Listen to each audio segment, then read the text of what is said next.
স্বামীকে চিনবে না, স্ত্রী স্বামীকে দেখে পালিয়ে যাবে, বন্ধু বন্ধুরে চিনবে না, পীর সাহেব মুরিদরে চিনবে না, মুরিদ পীর সাহেবরে চিনবে না, দলের কর্মী তার নেতারে চিনবে না, নেতা তার কর্মীরে চিনবে না, বন্ধু বন্ধুরে দেখে পালাবে। এই কঠিন মুহূর্তে সূর্যটা মাথার কাছে চলে আসবে, জমিনটা তামার জমিন হবে, আজকের জমিনের মতো নয়।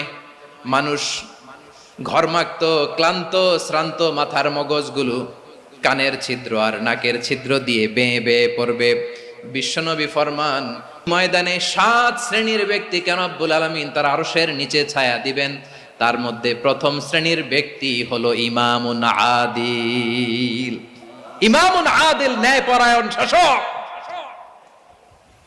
যে ইনসাফের সাথে বিচার করে, যে জাস্টিস সমাজে সার্ভ করে, যে সুশাসন নিশ্চিত করে, ওই